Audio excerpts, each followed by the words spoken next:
আসসালামু আলাইকুম ওয়া রাহমাতুল্লাহি ওয়া বারাকাতুহু। আলহামদুলিল্লাহি রাব্বিল আলামিন ওয়াসসালাতু ওয়াসসালামু আলা রাসূলিহিল কারীম ওয়া আলা আলিহি ওয়া সাহবিহি ওয়া আহলি বাইতি আজমাইন, আম্মা বাদ। বাংলাদেশ জামাতে ইসলামী গাজীপুর মহানগরী এবং জেলা শাখা কর্তৃক আয়োজিত সম্প্রতি বৈষম্য বিরোধী আন্দোলনে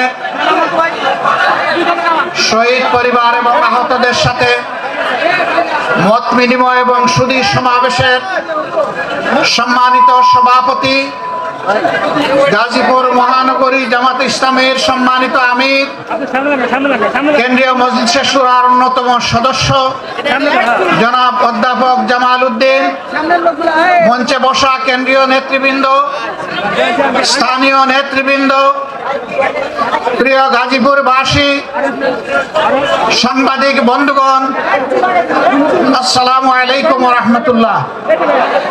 মহান রবের শুকরিয়া আদায় করছি, গতকাল পর্যন্ত মুষলধারে বৃষ্টি হয়েছে। আয়োজক বন্ধুরা আল্লাহর দরবারে চোখের পানি দিয়ে বলেছিলেন, আল্লাহ চোখের পানির ফোঁটা কবুল করে তোমার আসমানের ফোঁটাগুলাকে তুমি নিয়ন্ত্রণ করে নাও। আল্লাহ তাআলা তাদের ডাক কবুল করেছেন। অত্যন্ত সুন্দর একটি আবহাওয়া আল্লাহ আমাদেরকে উপহার দিয়েছেন, আলহামদুলিল্লাহ রাব্বিল আলামিন। আমি আমার আলোচনার সূচনায় 2009 সালের 10 জানুয়ারি আওয়ামী লীগ ক্ষমতায় আসীন হওয়ার পর থেকে 2024 সালের 4 আগস্ট পর্যন্ত, এমনকি 5ই আগস্ট পর্যন্ত দেশে আওয়ামী লীগ ঠান্ডা মাথায় যাদেরকে খুন করেছে, যাদেরকে গুম করেছে, আহত করেছে, পঙ্গু বানিয়েছে, তাদের সকলের প্রতি আমি গভীর শ্রদ্ধা নিবেদন করছি। জালিমদের হাতে যারা নিহত হয়েছেন, ঈমান নিয়ে দুনিয়া থেকে যারা বিদায় নিয়েছেন, দেশ এবং জাতির প্রতি ভালোবাসা, দেশপ্রেমকে পুঁজি করে যারা সমান্তরে লড়াই করে দুনিয়া থেকে বিদায় নিয়েছেন, মহান মনিবের দরবারে দোয়া করে আল্লাহ তাদেরকে মর্যাদাশীল শহীদ হিসাবে কবুল করুন। যারা আহত হয়েছেন, পঙ্গু হয়েছেন, মহান রব্বুল আলামিনের দরবারে দোয়া করি আল্লাহ তাআলা তাদেরকে সুস্থতার নিয়ামত দান করুন। দেশে প্রবাসে সমান তালে স্বৈরাচারের হাত থেকে দেশ এবং জাতিকে মুক্ত করার জন্য যারা লড়াই করেছেন, আমি আমার প্রিয় সংগঠনের পক্ষ থেকে, বাংলাদেশের শান্তিকামী মুক্তি পাগল জনগণের পক্ষ থেকে তাদের সকলকে অভিনন্দন জ্ঞাপন করছি। সম্মানিত ভাইয়েরা, সম্ভবত পর্দার আড়ালে মা বোনেরা আছেন, এই দেশ আমাদের সবার, এটি আল্লাহ তাআলার দান। এই দেশ দফায় দফায় সাগর সাগর রক্তের বিনিময়ে বারবার মুক্তির জন্য আহাজারি করেছে। 47-এ, 71-এ, আবার 24 সালে কোন জাতি, আমি জানি না তাদের নিজেদের মুক্ত স্বাধীন অধিকারের জন্য এত রক্ত এত দফায় দিয়েছে কিনা আমি জানি না। আল্লাহ তাআলার দরবারে দোয়া করি, আল্লাহ তাআলা এই জাতির লড়াকু এই সৈনিকদের সমস্ত ত্যাগকে কবুল করুন। সমান তালে যুদ্ধ করেছে নারীরা, পুরুষরা, যুদ্ধ করেছে 1.5 মাসের শিশুরা। 24 তারিখ যে নতুন স্বাধীনতা বাংলাদেশের মানুষ লাভ করেছে, তার মাত্র 2 দিন আগে উত্তরায় এক মা 1.5 মাসের শিশুকে তুলে নিয়ে তিনি রাস্তায় চলে এসেছিলেন, পুলিশ সামনে বুক পেতে দাঁড়িয়েছিলেন। সাংবাদিকরা বলেছে, মা তুমি সরে যাও, তোমার এই কচি বাচ্চাকে নিয়ে তুমি এখানে থেকো না। সে বলেছে, আমার তো কোনো বড় বাচ্চা নাই, আমার পরিবারে তাইলে কি কোনো শহীদ হবে না? আমি এই বাচ্চা নিয়ে শহীদ হওয়ার জন্য এখানে এসেছি। আমি আমার এবং আমার বাচ্চার শাহাদাতের বিনিময়ে জাতি মুক্ত হয়েছে, স্বাধীন হয়েছে, আমি দেখতে চাই। আল্লাহু আকবার, আল্লাহু আকবার। আল্লাহ যে জাতির মধ্যে এই ধরনের মা সৃষ্টি করেছে, আমরা দোয়া করি আল্লাহ তাআলা সেই জাতির মায়েদের পেট থেকে সন্তান সৃষ্টি না করে আল্লাহ যেন যোদ্ধা সৃষ্টি করে দেন। সম্মানিত ভাইয়েরা, অতীতের বঞ্চনা কষ্টের দিকে ফিরে যাব না, এর সাক্ষী দেশের জনগণ এবং সারা বিশ্ববাসী। আমরা শুধু এটুকু বলি, এর থেকে আগত অনাগত আমাদের সকলের জন্য শিক্ষা হয়। জাতির সাথে গাদ্দারি করলে, জাতির সেবক হয়ে আসার ঘোষণা দিয়ে মালিক বনে গেলে কি পরিণতি বরণ করতে হয়, এর থেকে আমরা সারা দেশবাসী যেন শিক্ষা গ্রহণ করতে পারি। যদি আমরা শিক্ষা গ্রহণ করি, আমরা বিশ্বাস করি আগামীতে স্বৈরাচারের এমন কোন স্বৈরাচারের জন্ম হবে না যারা ক্ষমতায় থাকা অবস্থায় জনগণের অর্থে কিনা অস্ত্র আর বুলেট জনগণের বুকে ছুড়ার দুঃসাহস করবে, এমন কারো জন্ম হবে না। আমরা এমন নতুন কোনো, আজ হোক কাল হোক নিকটে হোক দূরে হোক, এমন কোনো সন্ত্রাসী সরকার দেখতে চাই না। তাহলে কি করতে হবে? প্রিয় বাংলাদেশটাকে এক করতে হবে। 18 কোটি মানুষের 36 কোটি হাতকে এক জায়গায় ধরতে হবে। বিশ্বকে জানান দিতে হবে দেশ এবং জাতির স্বার্থে আমাদের মধ্যে কোনো বিভাজন নেই। যত বিভাজন রেখা তৈরি করা হয়েছিল সবগুলাকে আমরা পায়ের নিচে ফেলে দিয়েছি। আর আমরা কাউকে জাতিকে বিভক্ত করার সুযোগ দেব না। দলের ভিত্তিতে, ধর্মের ভিত্তিতে, গোষ্ঠীর ভিত্তিতে আমরা কাউকে আর জাতিকে ভাগ করার সুযোগ দেব না। জাতিকে তারাই ভাগ করে যারা জাতির দুশ্মন। জাতির যারা বন্ধু তারা কখনো তার জাতিকে ভাগ এবং বিভক্ত করতে পারে না। এই ক্ষেত্রে আমরা আপোষহীন। আমরা মতলববাজদেরকে জানিয়ে দেব, অতীতে তোমরা যা করেছো এই জাতি আর ভবিষ্যতে তোমাদেরকে তা করতে দিবেন না। আমরা জানিয়ে দেব এখন থেকে বাংলাদেশের মানুষ কালোকে কালো বলবে, সাদাকে সাদা বলবে। এখানে সাংবাদিক বন্ধুরা এসেছে, এই জগৎ সাক্ষী। সাংবাদিকদেরকে বলা হয় জাতির দর্পণ বা আয়না, মিডিয়াকে বলা হয় জাতির দর্পণ বা আয়না, সাংবাদিকদেরকে বলা হয় জাতির বিবেক। আমাকে একজন সাংবাদিক প্রশ্ন করেছে, আপনাদের বক্তব্য ইদানিং আমরা শুনছি, জাতি আপনাদের বক্তব্য বিবেচনায় নিচ্ছে, এই বক্তব্যগুলো আগে আমরা শুনতে পেলাম না কেন? আমি জবাব দিলাম যে স্বৈরাচাররা আমাদের বক্তব্য জাতির সামনে পেশ করার সুযোগ দেয়নি, তাই আপনারা শুনতে পারেন।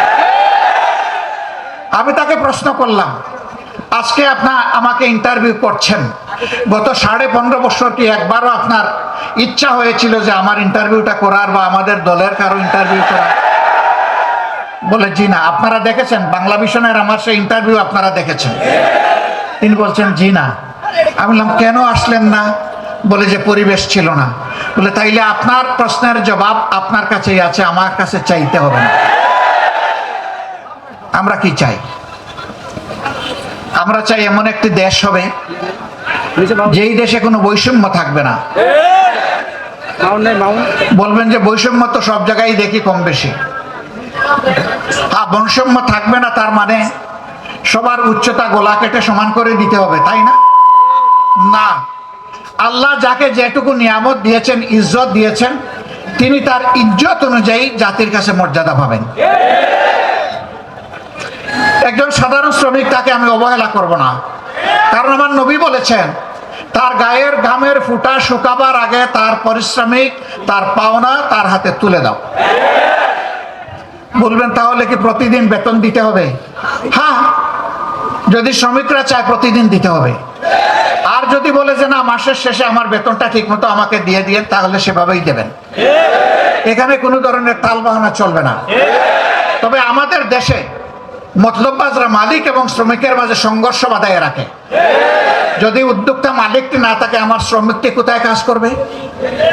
শিল্প যদি না বাঁচে, আমার কর্মসংস্থান কোথায় হবে? যারাই সমাজের দুশ্মন তারাই শিল্প ধ্বংস করতে চায়। তারা শ্রমিকদের আবেগকে উস্কে দিয়ে রাস্তায় নামায়, মরে শ্রমিকরা, বেনিফিট নিয়ে ঘরে বসে তারা। আবার কিছু মালিক আছেন, তারা চান যে শ্রমিকের শুধু ঘাম নয়, পারলে রক্তটাই নিয়ে নেই। এটা অন্যায়, এটা অন্যায়। শিল্প তারা বাঁচাবে, আপনি তাদেরকে বাঁচতে দিন। আপনি তাদেরকে সম্মান করবেন, তারা সমস্ত শক্তি উজাড় করে আপনাকে সব কিছু বিলাই দেবে। শিল্পের উন্নতি হবে, তাদেরও উন্নতি হবে। আমরা ওই রকম বৈষম্যহীন একটা সমাজ চাই। আমরা এমন একটা সমাজ চাই যেই সমাজে জন্ম নেওয়া প্রতিটি শিশু জন্ম নেওয়ার পর থেকে 4টি অধিকার তাকে তার সরকার দিতে বাধ্য থাকবে। একটি হচ্ছে তার খাওয়ার অধিকার, অর্থাৎ তার খাদ্যের যোগান দিতে হবে। অপুষ্টির কারণে কোনো শিশু মারা যাবে না, বিকলাঙ্গ হবে না। দ্বিতীয়টি হচ্ছে তার আশ্রয়, তার মাথা গুজার একটা ঠাঁই থাকতে হবে। তার সাথে মর্যাদায় মিলে এরকম একটা জায়গা তাকে তৈরি করে দিতে হবে। কারণ নিজের সামর্থ্য থাকে, সরকারের কাছে সে অবশ্যই চাইবে না, কিন্তু যার সামর্থ্য নাই তাকে অবশ্যই আশ্রয়ের ব্যবস্থা করে দিতে হবে। এরপরে এই শিশুটির অধিকার হচ্ছে সে যাতে একটা সুস্থ নাগরিক হিসেবে গড়ে উঠতে পারে, এই জন্য তার জন্য স্বাস্থ্য সেবা নিশ্চিত করতে হবে। এরপরের অধিকার হচ্ছে তাকে সুশিক্ষা দিতে হবে। আজকে বহু সন্তান, লক্ষ লক্ষ সন্তান মায়ের পেট থেকে জন্ম নিয়ে এই 4 অধিকারের কোনোটাই পায় না। তারা বস্তিতে নির্জনে দুঃখে দুঃখে কাঁদে আর আল্লাহকে চিৎকার দিয়ে বলে, আল্লাহ আমরাও তো এই সমাজের মানুষ, আমাদেরকে একটু সম্মানজনক বাঁচার কোনো অধিকার নেই। আমরা এই জায়গাটাকে সমতলে আনতে চাই, দেখতে চাই। সম্মানিত ভাইয়েরা, আর আমরা কি চাই? আমরা চাই ব্যবসায়ীরা তাদের জায়গায় ব্যবসা করবে, কোনো দুর্বৃত্ত চাঁদাবাজের সাহস হবে না তার কাছে গিয়ে চাঁদা চাওয়া। যাকে আল্লাহ তাআলা গরিবী হালতে রেখেছেন, প্রয়োজনে সে ভিক্ষা করবে, কিন্তু কোনো ক্যাডারকে এর আগে চাঁদা দিতে হবে না। সারাদিন ভিক্ষুক ভিক্ষা করবে, শ্রমিক শ্রম দিবে, কর্মচারী কাজ করবে, কর্মকর্তা কাজ করবে, কৃষক মাঠে ফসল ফলাবে, বিকালে যখন সওদা কিনতে যাবে তখন 30 টাকা কেজি দরের পেঁয়াজ 300 টাকা হবে না। বাজারে স্বস্তি থাকবে, সহনীয় দ্রব্যমূল্য থাকবে, যাতে প্রতিটি মানুষ তার সামর্থ্য অনুযায়ী স্বস্তির সাথে বসবাস করতে পারে। তার সামাজিক নিরাপত্তাটা এমন হবে যে সে ঘরের মধ্যে দরজা খুলে হোক বন্ধ করে হোক রাতের বেলা শান্তিতে ঘুমাবে। কোনো দুর্বৃত্ত তার সম্পদ কিংবা ইজ্জত লুণ্ঠন করার দুঃসাহস করবে না। আমরা এমন একটা সমাজ চাই। আমার এমন একটা সমাজ প্রয়োজন যেই সমাজের শিক্ষিত মানুষগুলা কলমের কুচায় কোটি কোটি হাজার কোটি টাকা জাতির কাছ থেকে লুণ্ঠন করবে না। কলম হাতে নিয়ে কলিজা তার থরথর করে কাঁপবে। আল্লাহ আমার হাতে কলম তুলে দিয়েছেন, এই কলমের জায়গায় আমি যদি বেইনসাফি করি, ইয়াউমাত তালাকে, মুলাকাতের দিন, আদালতে আখেরাতে আল্লাহ আমার কাছ থেকে কোড়ায় গন্ডায় হিসাব নেবেন আর আমার জায়গা হবে জাহান্নাম। এই অনুভূতি নিয়ে রাষ্ট্রের, সমাজের প্রত্যেকটি শিক্ষিত কর্মচারী, কর্মকর্তা, ব্যক্তিটি তার দায়িত্ব পালন করবে। আমরা এখন কি দেখি? নির্বাচনের আগে যিনি এমপি ক্যান্ডিডেট তিনি পায়ে ধরে বলেন যে আপনারে আমার বাবার মতো লাগে। যারে পায়ে ধরতেছেন হুশ নাই কারে ধরতেছেন, হয়তো তিনি তার ছেলের বয়সী। বলতেছেন যে আপনার বাড়িতে আসি, আপনার সাথে পরে কথা বলবো, আসেন আপনার বাবার কবরটা আগে জিয়ারত করি। এই লোকটা বলতেছে আস্তাগফিরুল্লাহ, আমার বাবা তো এখনো জীবিত আছেন, আপনি কবর পাবেন কোথায়? নির্বাচনের সময় গিয়ে বলে যে আপনারে আমার মায়ের পেটের ভাইয়ের মতো লাগে দেখতে। নির্বাচন চলে গেলে বলে তুমি কে বেটা? শালার বেটা, এখান থেকে পালাও, সরো। এখানে আসছো কেন? কিভাবে আসছো? কে তোমাকে আসতে দিল? ও বাবা, ওর তো এখন জান বাহির হওয়ার পত্র। আমরা ওই রকম ভণ্ড রাজনীতিবিদ চাই না। আমরা চাই উমরি শাসন। রাতের বেলা ওমরের সবাই ঘুমাবে তার রাজ্যে, তিনি খলিফা, তার ঘুম তিনি জনগণের জন্য আল্লাহর কাছে ওয়াকফ করে দেবেন। রাস্তায় বের হয়ে দেখবেন তার রাজ্যের নাগরিকেরা কে কোন কষ্টে আছে, খুঁজায় বের করে পরের দিন সকালে নিজেই তার সমাধান দিবেন হাতে তুলে। আমরা সেই রকম শাসক চাই, গ্রামের মেম্বার থেকে শুরু করে পার্লামেন্ট মেম্বার পর্যন্ত, অফিসের পিয়ন থেকে শুরু করে বঙ্গভবনের প্রেসিডেন্ট পর্যন্ত। আমরা ওই রকম পদাবির ও দায়িত্বশীল শাসক চাই। এই শাসক হলে আপনারা কি মন খারাপ করবেন? এরকম শাসক চাইলে আমরা সবাই চাই। হ্যাঁ, কিন্তু সবাই চায় না। গরম ভাতে বিড়াল বেজার। গরম ভাত হলে মালিকের ভালো লাগে খাইতে, কিন্তু বিড়ালের যে মুখ পুড়ে। যারা মতলববাজ, লুবি, লুটেরা, তারা এটা চাইবে না। বলবে যে তারা কারা? তারা আপনাদের সমাজের লোক। এই সমাজ থেকেই আপনাকে বাছাই করে নিতে হবে। আল্লাহর আসমান থেকে আল্লাহ ফেরেশতা পাঠাইয়া এমপি এবং গ্রামের মেম্বার বানায় দিবেন না। এই মানুষের মধ্য থেকেই আল্লাহ চান যে মানুষের সমাজে শৃঙ্খলা বিধানের জন্য, ন্যায় বিচার কায়েম করার জন্য আল্লাহ কাউকে না কাউকে দায়িত্ব দেবেন। এখন আদালতে বসে, আমাকে মাফ করবেন, আমি কাউকে কষ্ট দেওয়ার জন্য বলছি না, বাস্তব অবস্থার জন্য বলছি। আদালতে বসে একজন বিচারক যদি ঘুষ খান, আদালতে বসে কোনো বিচারক যদি বলে আমি শপথবদ্ধ রাজনীতিবিদ, তাহলে তার কাছে কি ন্যায় বিচার পাওয়া যাবে? যাবে না। আমরা কোনো শপথবদ্ধ রাজনীতিবিদকে আদালতের বিচারক হিসাবে দেখতে চাই না। একজন সরকারি কর্মকর্তা কর্মচারী, তিনি রাষ্ট্রের সেবক, কিন্তু দল, গোষ্ঠী কিংবা ব্যক্তির সেবক নন। আমরা এমন কোন কর্মকর্তা কর্মচারী আগামীতে দেখতে চাই না যে যাদেরকে বাধ্য করা হবে রাষ্ট্র, জনগণ বাদ দিয়ে গোষ্ঠীর পূজা করার জন্য। এমন একটা দেশ আমাদের সকলের কামনা। সেই দেশটা আমাদেরকেই গড়তে হবে ইনশাআল্লাহ। বাংলাদেশ জামাতে ইসলামী কমিটেড 15.5 বছর ইতিহাসের বর্বরতম নির্যাতন চালানো হয়েছে জামাতে ইসলামের উপর। 1-2 করে 11 জন শীর্ষ নেতাকে হত্যা করা হয়েছে, জুলুম করে বিচারিক হত্যাকাণ্ড ঘটানো হয়েছে।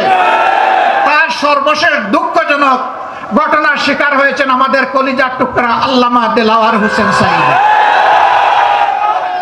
শহীদ আমিরে জামাত মৌলানা মতিউর রহমান নিজামী থেকে শুরু করে, অধ্যাপক গোলাম আজম রাহিমাহুল্লাহ থেকে শুরু করে যাদেরকে হত্যা করা হয়েছে, আমরা দেখতে চাই এই জগতে সেই হত্যাকারীদের বিচার হয়েছে। হত্যার পরিকল্পনাকারী, মাস্টার মাইন্ড, হত্যা বাস্তবায়নকারী, আদালতে বসে যারা দুষ্ট রায় দিয়েছে তারা, যারা মিথ্যা সাক্ষী দিয়েছে তারা, ইনভেস্টিগেশন করতে গিয়ে যারা নাটক বানিয়েছে তারা, এদের কেউ যেন সেই অপরাধ থেকে রেহাই না পায়। সম্মানিত বন্ধুগণ, শুধু কি আমাদের নেতৃবৃন্দকে আর কর্মীদেরকে হত্যা করা হয়েছে না, এরা গোটা জাতিকে হত্যা করতে চেয়েছিল।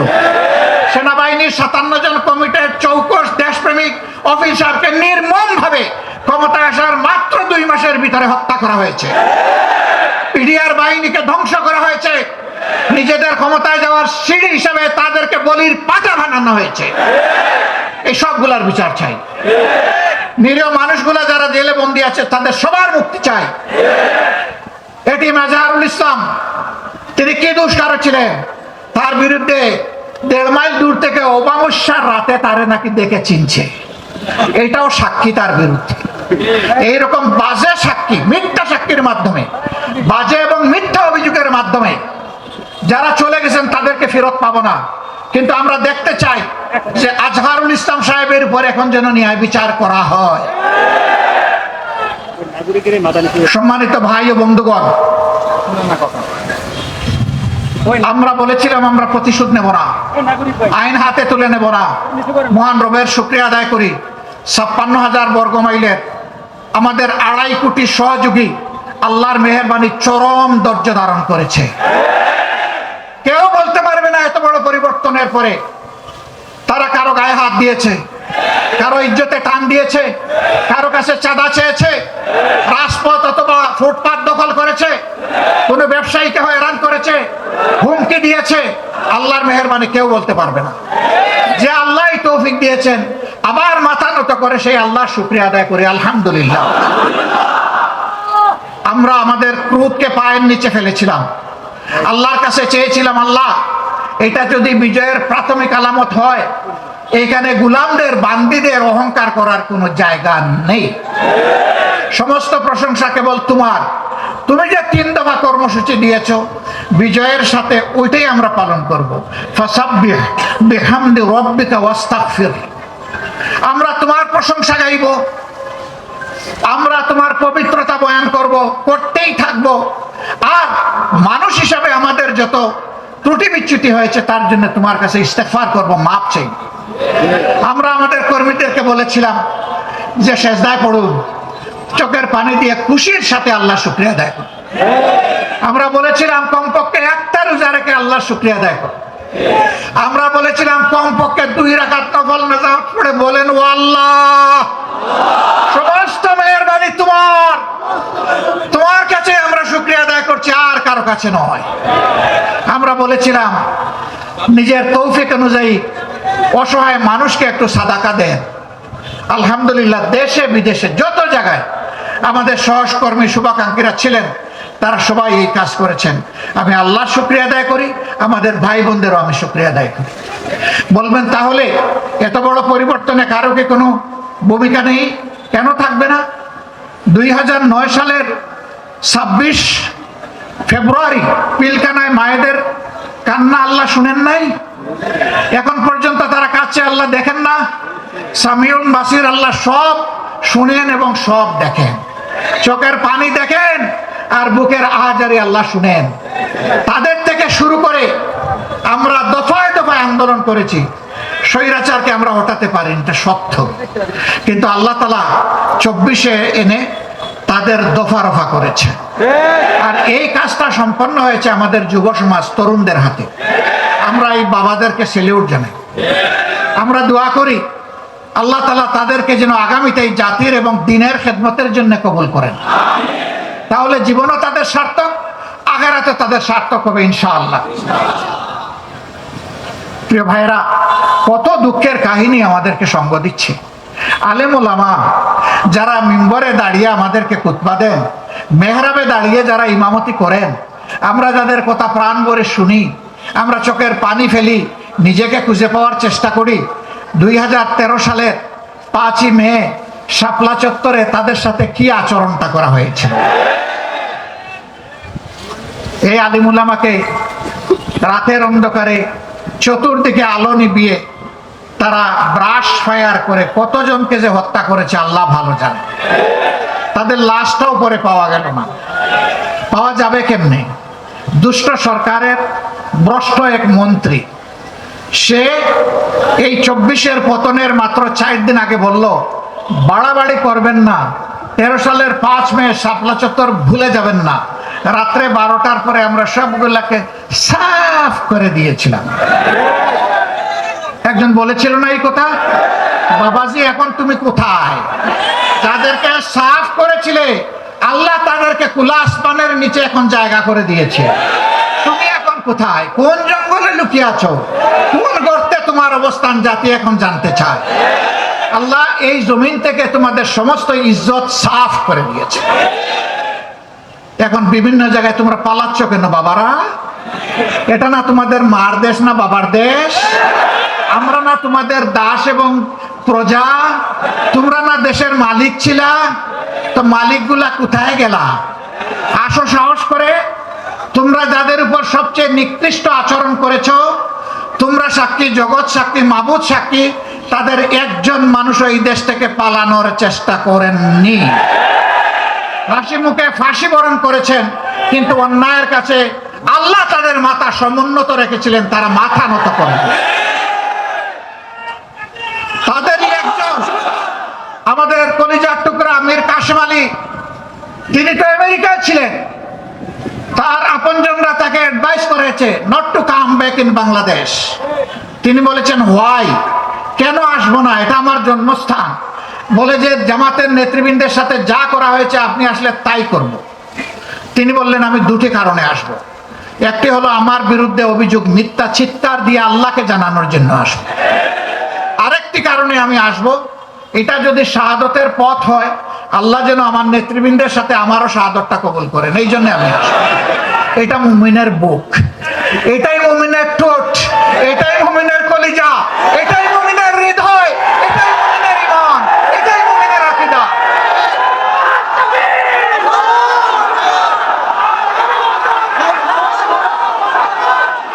ভাই ও বোনেরা, ভাই ও বোনেরা, যারা অপরাধী, সেই অপরাধী আমি হলে আমি আমার বিচার চাই, আমি ন্যায় বিচার চাই। আমি যদি ফাঁসির উপযুক্ত কোনো কাজ করি আমাকে ফাঁসি দেওয়া হোক।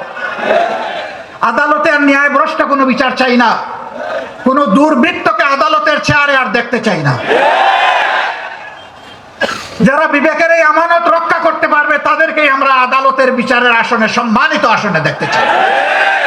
যারা কারো মুখের দিকে তাকাইয়া কোনো বিচার করবে না, বরঞ্চ নীতি এবং নৈতিকতার উপর, সাক্ষী এবং ফ্যাক্টের উপর, বাস্তবতার উপর যারা বিচার করবে, সেই বিচারের রায় যদি ভুল হয় তাও আল্লাহর কাছে তারা পুরস্কৃত হবে, কারণ বিচারের পদ্ধতি ছিল সঠিক।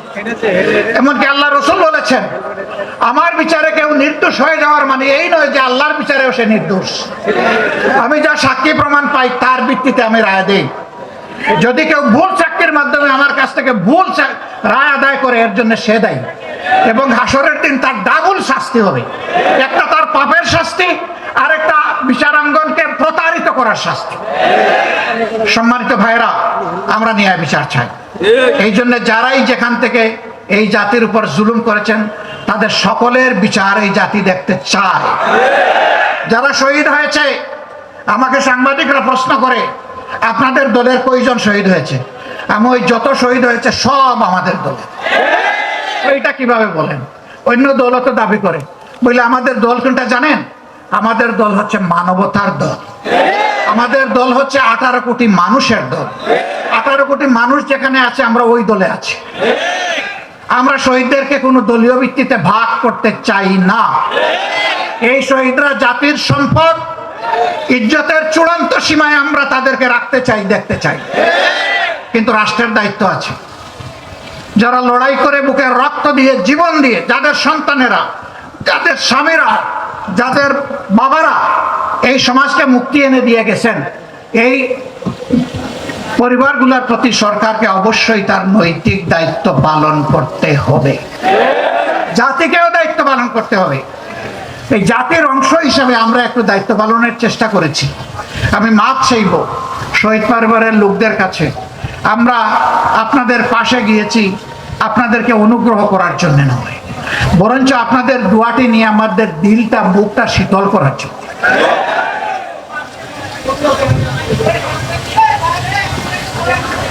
আপনারা আমাদের অহংকারের পাত্র, আমাদের মর্যাদার পাত্র, আমাদের সম্মানের পাত্র। আমরা সরকারের কাছে দাবি জানাবো তাদের সঠিক স্বীকৃতিতে যেন দেওয়া হয়। পাঠ্যপুস্তক কারিকুলামে আগামী দিনের নাগরিকরা যেন জানে যে তাদেরও আবু সাইদরা ছিল, এই গাজীপুরের শহীদরা ছিল, সারা বাংলার শহীদরা ছিল, মুক্তরা ছিল, রিয়ারা ছিল, দুধের সন্তানও ছিল। এটা যেন তারা জানে। এই জন্য যারাই লড়াই করেছে দেশে বিদেশে সব জায়গায়, সবাইকে অভিনন্দন জানাই। রিমিটেন্স যোদ্ধারা তারা যুদ্ধ করেছে আমাদের সাথে সমান তালে। বিডিআর যোদ্ধারা বিদেশ এবং দেশ দুই জায়গা থেকে যুদ্ধ করেছে সমান তালে। আল্লাহ তাআলা তাদের সবাইকে দুনিয়া আখিরাতের মর্যাদা দান করুন। তাদেরকে দেশে মর্যাদার সাথে ফিরিয়ে আনাই সরকারের দায়িত্ব। সম্মানিত ভাইয়েরা, আমরা দাবি করি প্রত্যেকটা শহীদ পরিবার থেকে কমপক্ষে একজনকে যেন এই সরকার সম্মানজনক চাকরি তাদের হাতে তুলে দেয়। লড়াই করে যারা আহত হয়েছে, পঙ্গু হয়েছে, তাদেরকেও যেন সম্মানজনক চাকরি দেওয়া হয়। তারা যেন আজীবন কারো করুণার পাত্র হয়ে না থাকে। তার যোগ্যতার বলেই যেন সে পরিবারকে আল্লাহর সাহায্য নিয়ে সামলাতে পারে। আমরা এই দুই জায়গার দাবি অত্যন্ত স্পষ্ট রাখলাম। সরকার আশা করব আমাদের এই দাবির প্রতি তারা সম্মান প্রদর্শন করবেন। সম্মানিত ভাইয়েরা, কিন্তু আমি পরিষ্কার বলতে চাই, এরা পরিবারে চাকরি পাওয়ার জন্যে অথবা কারো একটু সহযোগিতার জন্য এরা কেউ লড়াই করে নাই। এরা নিঃস্বার্থ লড়াই করেছে জাতিকে সম্মানিত করার জন্য। জাতির দায়িত্ব এখন এই পরিবার এবং ব্যক্তিদেরকে সম্মানিত করা। এটা করতে হবে, এর কোনো বিকল্প নেই। আমরা দল এবং ধর্মের ভিত্তিতে কোনো বিভাজন মানি না। আমি হিন্দু ভাইদের কাছে গিয়েছি, বৌদ্ধ ভাইদের কাছে গিয়েছি, খ্রিস্টান ভাইদের কাছে গিয়েছি, তাদের খোলামেলা কথা শুনেছি। আমি বলেছি আপনারা মাইনরিটি ভাবেন কোন নিজেদেরকে? আমি জন্ম নেওয়ার কারণে আমার যে অধিকার আমার সরকারের উপর আছে, আপনাদের সমান অধিকার আছে। আপনাদের এই অধিকারের জন্য আপনারাই লড়াই করবেন, আমরাও লড়াই করবো আপনাদের সাথে। আমরা এখানে ধর্মের ভিত্তিতে কোনো বিভাজন মানব না। কোনো মেজরিটি মাইনরিটি নাই। একজন নাগরিক বাংলাদেশে জন্ম নিয়েছে, তার পরিচয় সে বাংলাদেশের নাগরিক, সে বাংলাদেশ, এটাই তার পরিচয়। অন্য কোনো পরিচয় আমরা দেখতে চাই না। হ্যাঁ, একজনের ধর্মকে অনুসরণ করবে এটা তার ইচ্ছার ব্যাপার। সে দল কোনটা গ্রহণ করবে এটাও তার চয়েসের ব্যাপার। এখানে কোনো বাড়াবাড়ি এবং হস্তক্ষেপ দেখতে চাই না। অমুক ব্রাহ্মণ আর অমুক সাঁওতাল এটা আর আমরা দেখতে চাই না। হ্যাঁ, ব্রাহ্মণরা তাদের মর্যাদা নিয়ে তারা থাকবেন, সাঁওতালও তার একটা মর্যাদা নিয়ে, কিন্তু রাজনীতিতে কোনো ব্রাহ্মণগিরি চলবে না। ব্রাহ্মণগিরি হচ্ছে আমার বংশগিরি, হচ্ছে আমার ধর্মীয় জায়গায়। রাষ্ট্রে আমরা সবাই সমান, এই সবাই সমান করে সবাইকে ঐক্যবদ্ধ করে আমরা একটা ঐক্যবদ্ধ জাতি চাই, এবং এইরকম একটা ঐক্যবদ্ধ জাতির উপরে আর কেউ কোনো ধরনের বদ ইচ্ছা হাসিল করার দুঃসাহস আর দেখাবে না ইনশাআল্লাহ। এখন কথা হলো যারা পালিয়ে গেলেন, গড়তে গেলেন, লুকিয়ে গেলেন, কলা পাতায় ঘুমাইলেন, তাদের কি হবে? হ্যাঁ, তাদের প্রতিও বিচারে কোনো জুলুম করা হোক, ওটাও আমরা চাই না, কিন্তু যার ফাঁসি পাওনা তার ফাঁসি হোক, যার জীবন পাওনা ওটাই যেন সে পায়, যার যতটুকু পাওনা সেটাই যেন সে পায়।